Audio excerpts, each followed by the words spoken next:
Amigos de Radio Victoria o con eso Televisión, a continuación vamos a nuestro segmento Mirador Sociopolítico. Este es un programa que lo manejaba originalmente nuestro querido amigo profesor Trino Márquez, pero lo ha asumido José Manuel Serna, pues porque la dinámica de producción nos lo permite de manera más efectiva, ¿no? Él está en Venezuela, las comunicaciones son complicadas, tampoco puede exponerse mucho porque estamos en un régimen, como tú sabes, pues, que anda la cacería de todo el que diga algo en contra, pero al fin y al cabo aquí andamos, ¿no? Entonces espero que me estén oyendo bien y yo oírlo bien ustedes. Ya estoy grabando, así que José Manuel, tú eres el conductor del programa en sí y yo no Muy puedo bien. hablar mucho tampoco, yo tengo que tomar mi recurso, Sí, sí. pero adelante. Bueno, muy bien.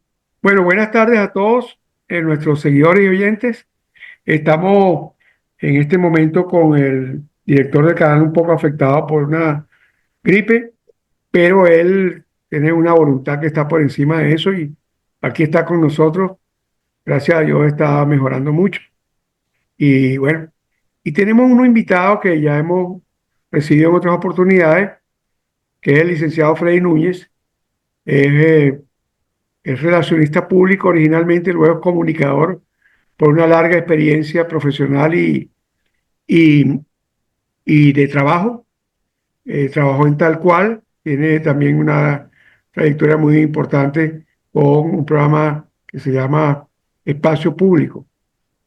Entonces, hoy lo hemos invitado porque Freddy ha mantenido desde hace muchísimos años un seguimiento eh, muy acucioso, muy detallado de la política venezolana.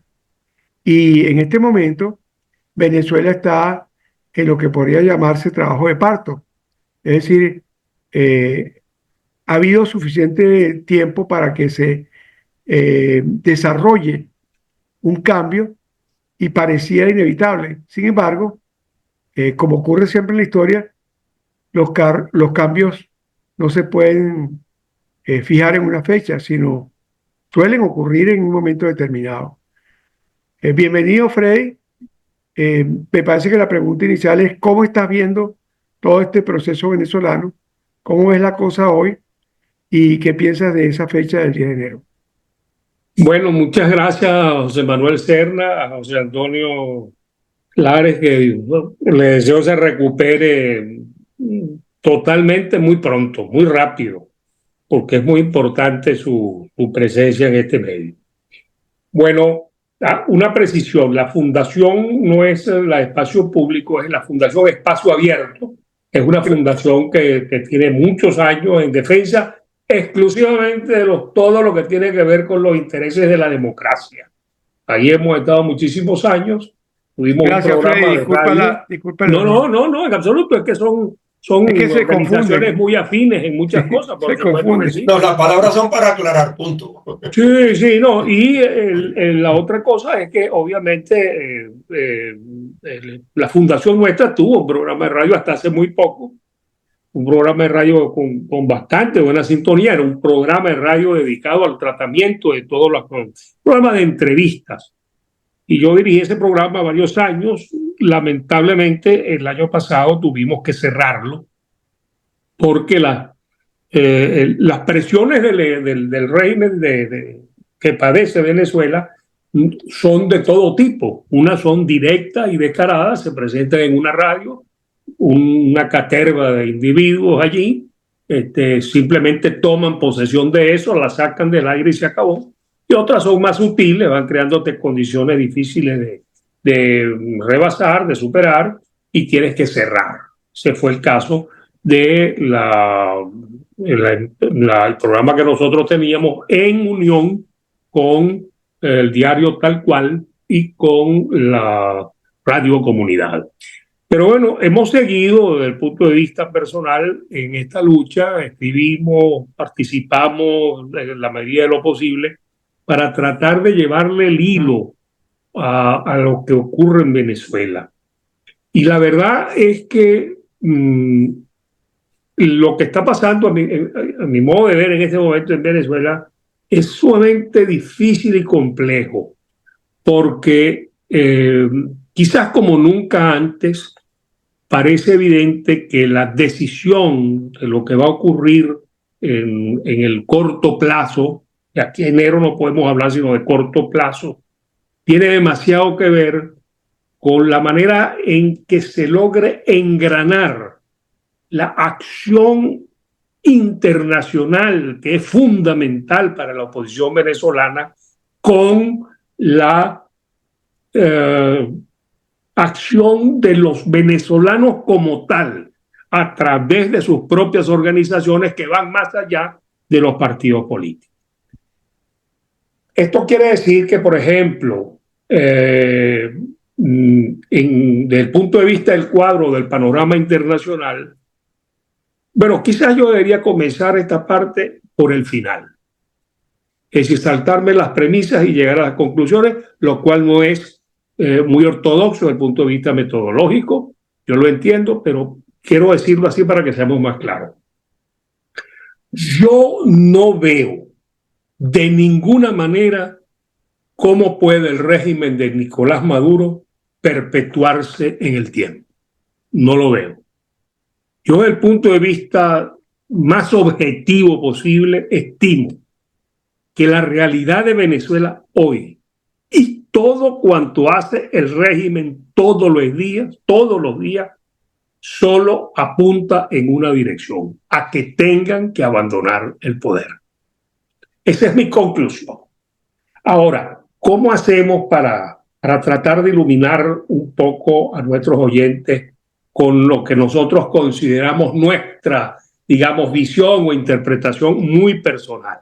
Porque no somos poseedores de la verdad, es nuestra interpretación y nuestro análisis. Desde el punto de vista internacional, lo que vive Venezuela hoy es muy distinto a todo lo anterior. Me refiero específicamente a los procesos de negociación que ha habido a lo largo de los años, todos los cuales fueron pateados, fueron odiados, fueron desechados, etcétera, por el régimen, pero hubo uno en el que de alguna manera se logró, y me estoy refiriendo al último acuerdo de México, al convenio de México, se acordó que el régimen respetaría a la oposición venezolana desde el punto de vista de su organización y desde el punto de vista de su propia decisión para organizar su proceso de escogencia de candidatura, y que respetaría ese proceso interno de la oposición, y por supuesto está de más decir que respetaría que el candidato escogido fuera el candidato presidencial a dirimir el futuro de Venezuela contra el candidato oficialista Nicolás Maduro. Bueno, yo he quedado aquí no veo, ahora sí veo a Manolo Herrera. Como todos sabemos, se logró la primera parte. A pesar de todo de que minaron el terreno, se logró ir a esas primarias. A pesar de que siguieron minando el terreno y inhabilitaron a la candidata, etcétera. Bueno, se llegó a unas elecciones. Y esas elecciones tienen una gran virtud que no la tuvieron muchas o quizás ninguna de las anteriores. Y es que estuvo avalada, apoyada, tanto por la comunidad internacional, comenzando por el Reino de Noruega y por todos los países veedores del proceso, y por una unidad nacional muy precisa, orientada definitivamente a dotar a Venezuela de un gobierno democrático. Entonces, esos dos elementos ya crearon una perspectiva que hoy le está pasando factura al régimen, porque no es posible para el régimen ya apelar a ningún artificio para desconocer el fraude electoral que cometieron el 28 de julio. ¿Me explico? Ya no hay atenuante, ya no hay esguince, ya no hay atajos, ya no hay caminos, ya no hay vereda por donde puedan filtrarse para decir que eso es ilegal, que eso no pasó. Eso no lo pueden borrar. Y tan no lo pueden borrar, y es aquí la diferencia que a mí me interesa destacar, que el mundo entero, incluyendo países afines al régimen, no han podido defenderlo. No, son sus amigos y se han quedado, están maniatados por un hecho objetivo. Hubo una contundente derrota del régimen de Maduro que lo obliga a entregar la presidencia el 10 de enero. Eso es demasiado importante desde el punto de vista internacional. Pero desde el punto de vista nacional está ocurriendo un fenómeno terriblemente interesante desde el punto de vista histórico. Y es que el 29 de diciembre inició el régimen, quizás, la peor represión que recuerde Venezuela en muchísimos años. 29 de julio. El 29 de julio. El 29, o al día siguiente de haber perdido la elección. Han iniciado un proceso de represión que continúa. Ayer, sin ir muy lejos, detuvieron un alcalde en el Zulia, pusieron preso a este joven dirigente Jesús Arma, acaban de detener 2 más de 20 de Venezuela, en Guayana, en Bolívar. De manera que esto no cesa. Está hecho incluso con una sevicia propia de quienes están ya en la etapa de la desesperación por sembrar un miedo y un terror que les permita seguir con el poder. Pero aquí está pasando una cosa muy curiosa. Aquí se les está perdiendo el miedo al miedo. En Venezuela ahorita, cuando meten a alguien preso, lo que se produce es, lástima que esa palabra sea una grosería, pero el Quijote abunda en grosería y uno no la puede decir, pero le da una rabia, un coraje tan grande al venezolano que lo que hace es enfrentarlo más al régimen. De manera que yo no le arriendo por ese lado la ganancia. Y sí estoy convencido, obviamente, de que si el 10 de enero el señor Maduro toma posesión, monta un paripé allí y asume la presidencia, estará entonces dando, no cabe ninguna duda, no habrá excusa alguna, un golpe de Estado para convalidar un fraude. Exacto. Y a partir de ese momento, yo lo que me he estado haciendo es una pregunta. Si la Constitución Nacional de Venezuela se viola, quien la viola es un delincuente. Entonces, el 10 de enero, el régimen será por primera vez internacionalmente y públicamente un régimen delincuente. Bueno, hoy se lo acaba de decir el encargado embajador de Estados Unidos en Venezuela, que opera desde Colombia. Se lo acaba de decir en esos términos que tú estás indicando.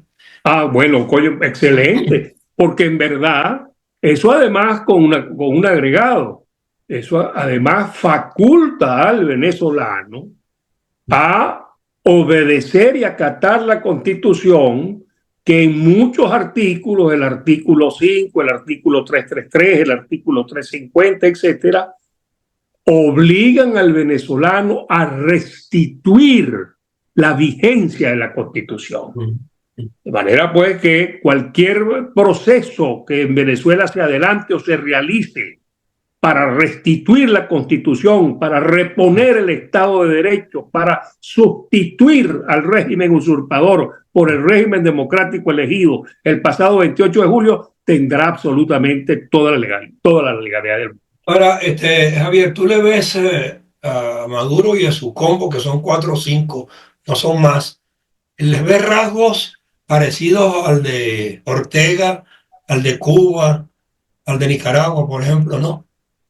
Ortega que ahora acaba inclusive de decirle a las monjitas que tienen que irse antes del 31 de diciembre, del 24 de diciembre, salir del país. O sea, está Maduro en facultades para dar un paso de tal naturaleza sin verse envuelto en unas cargas muy poderosas que le pueden venir de afuera de la comunidad internacional.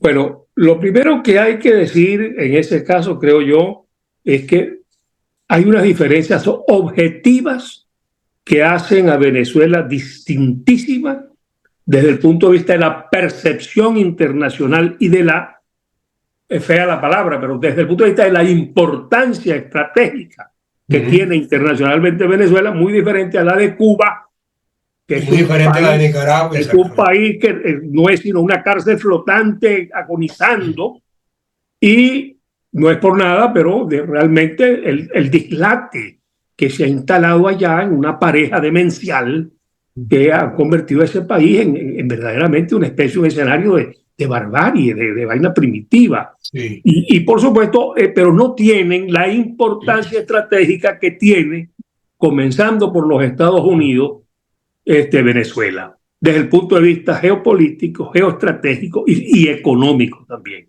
No, y la respuesta sectorial, Javier, en Venezuela ha sido muy distinta y todavía tiene cohesión.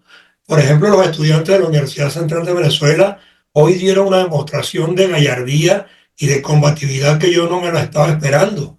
Cuando entraron unos individuos armados del gobierno a sabotear no sé qué evento cultural, y los detuvieron y los sacaron los mismos estudiantes y se los entregaron a las autoridades y que esperan que los juzguen porque violentaron la autonomía. Bueno, es que te decía hace rato, y aquí es bueno recordar porque se está cumpliendo una especie de aquella expresión que solía utilizar Guzmán Blanco, que decía que Venezuela era un cuero seco, que lo veían por un lado y se levantaba por el otro. Y yo por eso hice mucho énfasis hace rato en decir que cada detención, cada preso, cada perseguido, cada torturado, ni hablar de cada asesinado, lo que hace es aumentar la indignación y la posición del venezolano, una posición de frontalidad y de firmeza frente al tirano. La consistencia de las madres como un solo grupo nacional en la defensa de los muchachos que fueron detenidos después de la elección. Pero es que nosotros no estamos hablando, y ese es el peligro de algunos personajes independientes que asumen actitudes nacionales e internacionales de supuestos diálogos con el régimen, de la necesidad de conversar.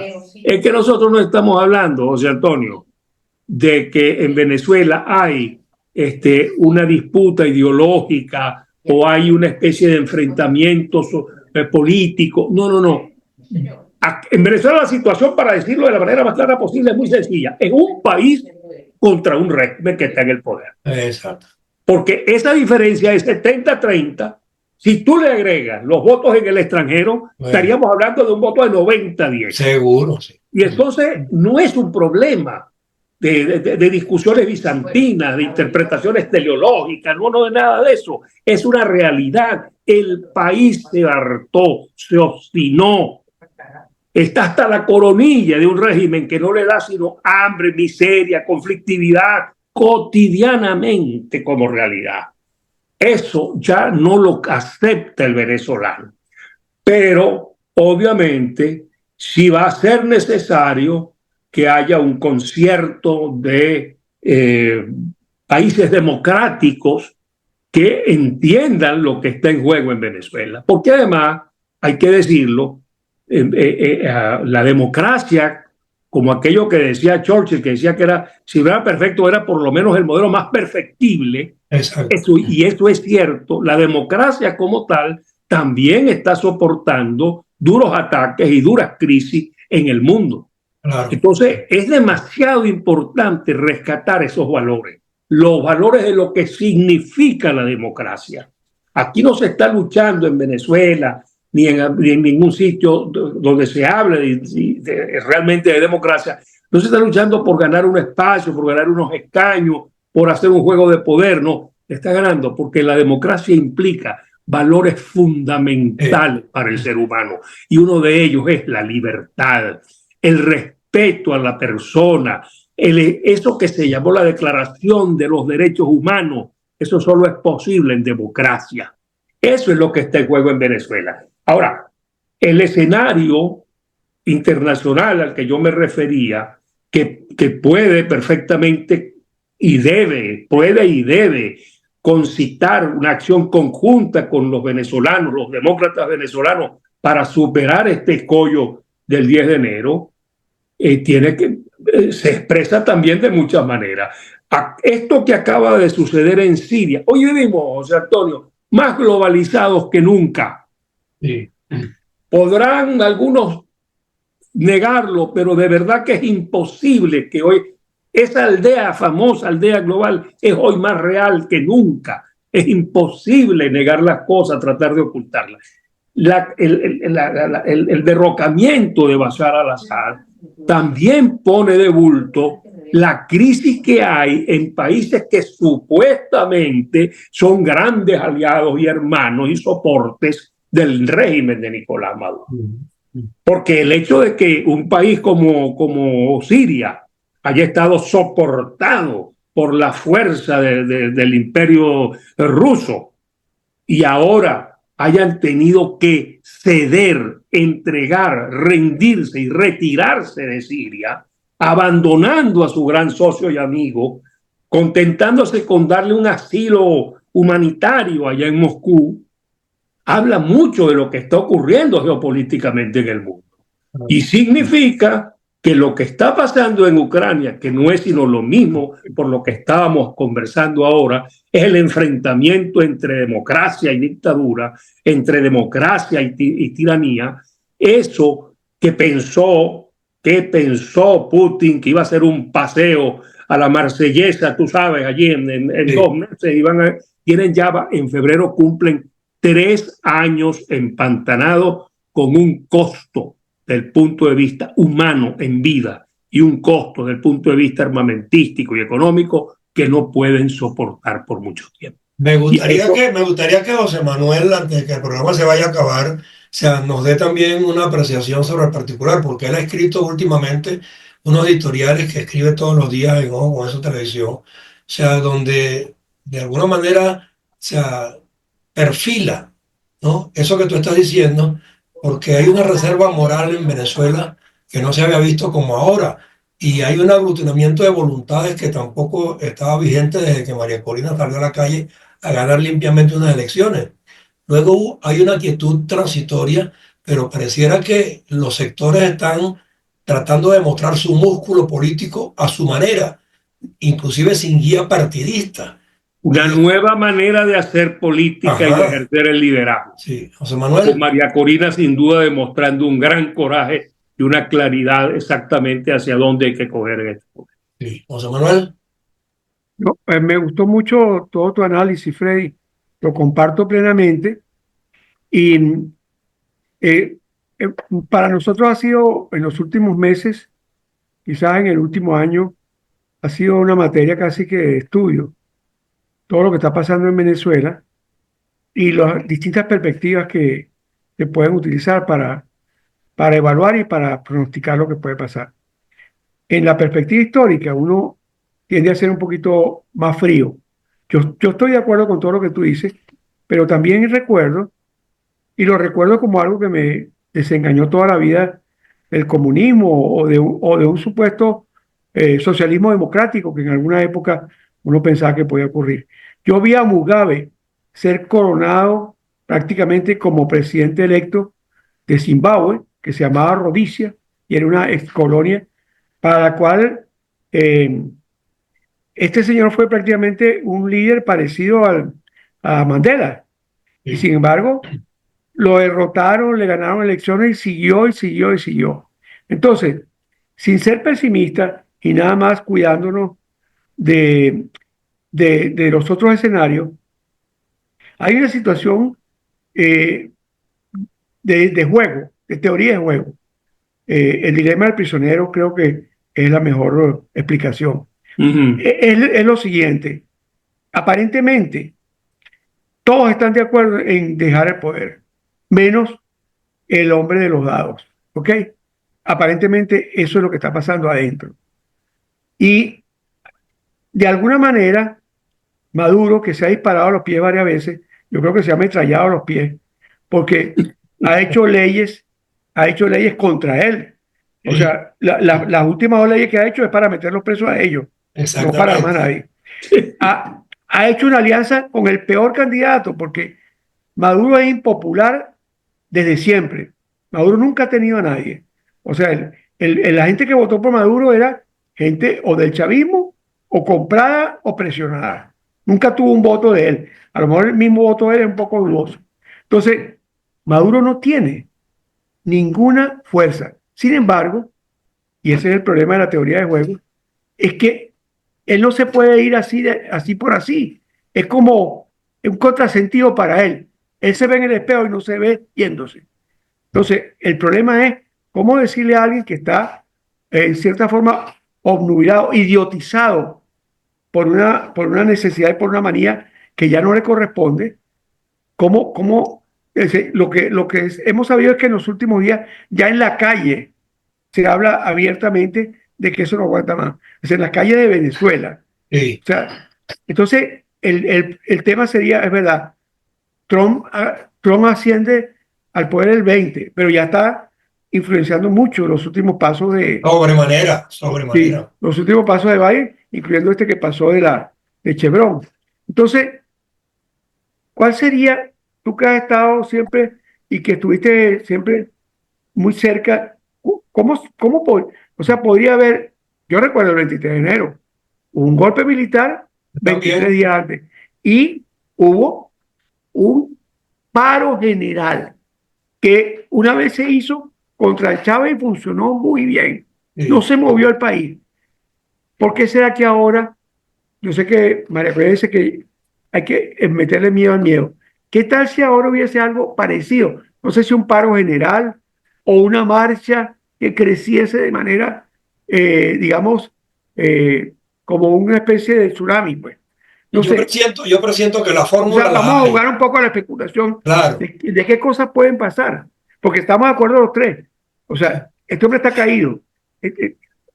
Cabello no, Cabello, Maduro no tiene gente, y Cabello no es que no tiene gente, es que tiene una mayoría que lo odia. O sea, a Cabello no lo quieren ni en su casa, no lo quiere ni el ejército, no tiene, está buscando, ayer salió diciendo que iba a contratar 5.000 hombres por estado, armados. ¿De dónde iba a sacar? ¿De dónde va a sacar gente para No, montar un y ejército? ahora le acaba de pedir a la milicia que formen parte de la casa militar en Miraflores. A la O sea, milicia. ellos están O ahorita, sea, es una sí, locura. ellos están enloquecidos, pero Sí. ¿cómo podría, incluso cómo podría conjugarse todo ese efecto internacional o sea, yo veo que hay algo raro allí con eso de que, por cierto, que no se le ha reconocido a Edmundo González lo profundamente hábil que ha sido. O Es sea, verdad, es sí, verdad. no se le ha reconocido. Quedan cinco Ok, minutos. ya no te quiero quitar más tiempo, Fred. Eso es todo. No, Te dejé un no, poco de preguntas ahí. sí, sí, vamos a ver rápidamente. Yo que creo, primero que nada, el día 10 es un verdadero problema, más que para la oposición, es para el gobierno. Así es. Deberíamos partir de esa premisa. Ese día 10, esa tensión sobre el día 10 está más sobre los hombros del régimen que sobre los hombros de la oposición. Para la oposición el día 10 es el mismo día de hoy. Nosotros fuimos a elecciones y ganamos, y el mundo entero nos reconoce. Y los venezolanos sabemos que ganamos. Ya Y nosotros hicimos nuestra parte. Hicimos nuestra parte. hicimos nuestra parte desde el punto de vista de los procedimientos y las exigencias internacionales y desde el punto de vista de las leyes venezolanas. Y del acuerdo. Y del acuerdo Y yo ahora, sigo creyendo, Freddy, Freddy, que los que están manejando la parte discrecional, que es fundamental en un juego como este hoy día, o sea, lo están haciendo muy bien, tanto que no trasciende nada, eso me gusta, ¿me entiendes? Porque ahí la discrecionalidad está operando de manera silenciosa, pero muy efectiva, porque cada día el régimen da muestra de que está enterado y que no encuentra qué hacer. yo lamento que hayamos dejado este tema para lo último, pero bueno, No, pero lo otro nosotros vamos a también. seguir haciendo programas con más frecuencia ahora de aquí al 10 de enero. Sí, porque la parte internacional es muy, muy generosa en ejemplos de salidas inéditas e inesperadas para muchos casos en muchos países. Así es. Recuerden ustedes así por un momentico lo que ocurrió en toda la Europa del Este a partir de la caída del muro de Berlín. Sí, sí. Pero cuando nadie esperaba realmente que eso ocurriera de la forma en que ocurrió. Pero además lo que quiero decir es que a los efectos del 10 de enero, aquí está muy claro que lo primero, lo imprescindible, es la imposibilidad del régimen de solucionar ningún problema de los actuales que tiene el régimen el país. Y eso lo sabe el venezolano. Es decir, estamos en el punto en que el venezolano entiende que su única posibilidad de sobrevivencia y de democracia es saliendo de esta Una cosa, Freddy, mira, en varias localidades del país, igual que en épocas anteriores a lo largo de este régimen, la gente hacía colas para comprar una bombona de gas. Hoy la están haciendo, pero de manera muy callada y silenciosa. Antes armaban alboroto. Entonces la gente está en lo que puede hacer y lo está haciendo de manera cautelosa, pero yo creo que por dentro llevan un sentimiento de lucha que nadie lo va a parar cuando se dispongan a dar el paso final. El 10 de enero para mí tiene una carga emblemática fundamental. Uno, será el día en que o se configura el golpe de Estado definitivamente, con lo cual se garantiza las dos cosas que dijimos, la autorización al venezolano para apelar a la Constitución en cualquiera de sus formas y restituirla, y el claro respaldo internacional que debe producirse frente al hecho objetivo de un país que abandonó la democracia y un golpe de Estado. Ahora, la concurrencia de esos dos factores va a incidir mucho, pero debemos esperar, yo sí creo, por eso decía yo lo del 10 de enero, la presión es para ello, porque 10 días después gana el señor Trump. Y a diferencia de los ejemplos de Mugabe, que tiene mucha razón Manolo en graficar a este personaje, en recordarlo, y en muchos otros, pero el asunto está en que nosotros, aquella cosa que nos aterrorizaba como expresión, llamamos que América es el patio trasero de los Estados Unidos. Bueno, amigo mío, entérese. Nosotros somos el patio trasero de la primera potencia del mundo. Así es, y esta potencia tiene que ordenar su patio, porque aquí se le están metiendo rusos, iraníes y chinos que nada tienen que ver con los intereses de los Estados Unidos. Y no es que están en desconocimiento de Perdón. Y no están en desconocimiento. Y es que el patio se le está volteando y se está abocando dentro de Estados Unidos, que es la migración. Pero bueno, además, y con esto remato, porque ya sé que el tiempo se acabó, vamos a estar claros. Este régimen ahora, y precisamente con esos apoyos, ha logrado configurar a los efectos de los Estados Unidos una política muy precisa, que es la necesidad de garantizar su propia seguridad en peligro hoy desde su patio trasero. Eso es lo que está en juego allí con la elección de Marco Rubio y las posiciones que deberá asumir Donald Trump si quiere de verdad reinstalar, reacomodar, reformular, hacer una reingeniería política de lo que es América Latina en su relación con los Estados Unidos. Bueno, yo creo que hemos tenido un programa Freddy. excelente. Sí. Y excelente, gracias. Gracias a ustedes. La semana que viene podemos vernos, ¿verdad? Sí, insisto en lo que dije, vamos a tratar de hacer programas con más frecuencia con Freddy, con cualquier otro, ¿no? Porque claro, hay mucha gente que tiene mucho que aportar, mucho que decir. José Antonio, todos mis deseos para que te recuperes. Bueno, aunque te veo muy bien. Ya tú ves que trato de sacar fuerza donde no tengo, pero la saco. Sí, señor. José Manuel, un abrazo y muchas gracias a ambos por la invitación. Un abrazo, Freddy, y felicitaciones. Muy bueno. Gracias, bien. Gracias a las dos por acompañarnos. Chao. Gracias.